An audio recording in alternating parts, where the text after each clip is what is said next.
انہیں مزید حیرت زدہ کر رہی تھی، مگر کسی میں بھی یہ ہمت نہ تھی کہ وہ کچھ پوچھنے کی جرأت کرتا۔ زری پری کا خیال تھا کہ کوتوال بادشاہ کے پاس جانے سے پہلے وزیر کے پاس جائے گا، کیونکہ اس نے کوتوال کی باتوں سے اندازہ لگا لیا تھا کہ وہ بھی ایک چالاک اور لالچی انسان ہے، اور یہ تھی بھی حقیقت۔ کوتوال پری سے مروب ہو گیا تھا، وہ ایک لالچی قسم کا انسان تھا، اس لیے یہ بات قرین قیاس تھی کہ وہ وزیر سے کچھ مال حاصل کرنے اور اس کی خوشنودی کی خاطر اسے تمام باتوں سے آگاہ کرے گا۔ زری پری ان کے درمیان ہونے والی گفتگو بادشاہ کو سنانا چاہتی تھی۔ اس نے راستے میں بادشاہ کو اصغر سے سنی ہوئی تمام کہانی تفصیل سے سنا دی تھی۔ یہ کہانی سن کر بادشاہ کی آنکھیں سوچ میں ڈوب گئی تھیں۔ پھر زری پری نے اسے بتایا کہ اس نے کوتوال کے ساتھ کیا چال چلی ہے۔ تھوڑی دیر بعد وہ لوگ وزیر کے مکان پر پہنچ گئے۔ وہ چاروں اس کے باغ میں داخل ہوئے اور ایک جگہ چھپ کر بیٹھ گئے۔ زیادہ دیر نہ گزری تھی کہ وہاں ایک گھڑ سوار آیا۔ وہ کوتوال تھا۔ اس نے وزیر کو آواز دے کر باہر بلایا۔ وزیر اس کی دوسری آواز پر ہی باہر نکل آیا تھا۔ وہ کوتوال کو دیکھ کر بے صبری سے بولا، کیا اصغر گرفتار ہو گیا؟ کوتوال نے نفی میں گردن ہلاتے ہوئے کہا، اصغر کو ایک پری مل گئی ہے۔ وہ پری جادو بھی جانتی ہے۔ اس نے مجھے اور میرے ساتھیوں کو آدھا پتھر کا بھی بنا دیا تھا۔ اس کے پاس جادوئی قالین بھی ہے اور وہ خود کو اصغر کی بہن بتاتی ہے۔ جب سے اصغر قید خانے سے بھاگا ہے، مجھے پل بھر کو بھی سکون نہیں ملا ہے، کیونکہ میں نے ہی اس کا راز افشا کیا تھا کہ اس نے ہی ملکہ کو زہر دیا ہے۔ اب مجھے خدشہ ہے کہ وہ مجھ سے انتقام لینے کے لیے نہ آ جائے۔ وہ پری اسے کہاں لے گئی ہے؟ وزیر نے پوچھا۔ کوتوال نے جواب دیا، یہ تو میں بھی نہیں جانتا، مگر اس کو اس بارے میں پورا یقین تھا کہ اصغر نے ملکہ عالیہ کو قتل نہیں کیا ہے۔ وہ اس کا ذمہ دار تمہیں ٹھہراتی ہے۔ اس نے میرے ہاتھ ایک پیغام بادشاہ سلامت کے لیے بھجوایا ہے اور ایک انگوٹھی دی ہے۔ وہ انگوٹھی جادو کی ہے۔ وہ سمجھتی ہے کہ ملکہ عالیہ کو تم نے ہی زہر دیا ہے۔ یہ کیا بکواس ہے؟ بھلا ملکہ سے میری کیا دشمنی تھی جو میں انہیں زہر دیتا؟ وزیر بھڑک کر بولا، یہ چیز دیکھنے کے لیے اس نے میرے ہاتھ بادشاہ سلامت کے لیے ایک انگوٹھی بھی بھیجی ہے۔ اگر یہ انگوٹھی تمہارے جسم سے چھو دی جائے تو تمہارا چہرہ خرگوش کے چہرے میں تبدیل ہو جائے گا، صرف اس صورت میں کہ اگر تم نے جھوٹ بول کر اصغر کو پھنسانے کی کوشش کی ہو، اور اگر تم سچے ہو تو پھر تمہیں کچھ نہ ہوگا۔ میں تمہارے پاس اس لیے چلا آیا تھا کہ اگر تم واقعی جھوٹ بول کر اصغر کو پھنسا رہے ہو تو مجھ سے سودا کر لو۔ میں بادشاہ کو ہرگز نہیں بتاؤں گا کہ پری نے مجھ سے کیا کہا تھا، اور اگر اصغر واقعی ملکہ کا قاتل ہے تو پھر تمہیں ڈرنے یا خوف زدہ ہونے کی ضرورت ہی نہیں ہے۔ پھر بھی یہ ضرور ہے کہ غلطی انسانوں سے ہی ہوتی ہے۔ بولو، کیا تم اس جادو کی انگوٹھی کا سودا کرنے پر تیار ہو؟ وزیر کا چہرہ پسینے میں بھیگ گیا تھا۔ وہ لوگ حالانکہ باغ کے نزدیک کھڑے تھے، جہاں پر ہر وقت ٹھنڈی ہوا کا گزر رہتا ہے۔ اس سے کچھ ہی فاصلے پر بادشاہ، شہزادہ اکبر، اصغر اور زری پری پھولوں کی کیاری میں دب کے ان دونوں کی گفتگو بڑے غور سے سن رہے تھے۔ آخر وزیر نے پھنسی پھنسی آواز میں کہا، خدا اس پری کی بچی کو غارت کرے۔ ہاں کوتوال بھائی، مجھ سے غلطی ہو گئی تھی۔ میں نے ہی ملکہ کو زہر دیا تھا، اور میں اصغر کو بھی اپنے راستے سے ہٹانا چاہتا تھا، اس لیے میں نے اس قتل کا الزام اصغر کے سر منڈ دیا تھا۔ خدا کے لیے بادشاہ کو پری کی انگوٹھی کے بارے میں کچھ نہیں بتانا۔ میں تمہیں اس کے لیے بڑی سے بڑی قیمت دینے پر تیار ہوں۔ اس کی بات ابھی ختم ہی ہوئی تھی کہ بادشاہ پودوں کی آڑ سے نکل کر گرجا، نمک حرام وزیر، اب ہمیں تیری حقیقت معلوم ہو گئی ہے۔ تو ہی ہماری ملکہ کا قاتل ہے۔ اب ہم تمہیں زندہ نہیں چھوڑیں گے۔ یہ کہہ کر بادشاہ نے تلوار نکالی اور وزیر کی گردن اڑا دی۔ کوتوال اس قدر خوف زدہ ہوا کہ گھوڑے پر سوار ہو کر وہاں سے بھاگ گیا۔ شہزادہ اکبر، اصغر اور زری پری پودوں سے نکل آئے تھے۔ زری پری نے کہا، خدا کا لاکھ لاکھ شکر ہے کہ اصغر بھائی کے سر سے قتل کا الزام اتر گیا۔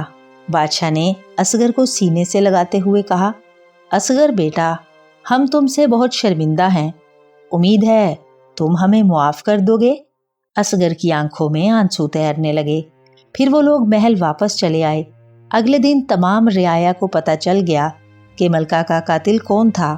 زری پری کی ذہانت کے چرچے گھر گھر ہو رہے تھے، جس نے اپنے بھائی کو ایک جھوٹے الزام سے بچا لیا تھا۔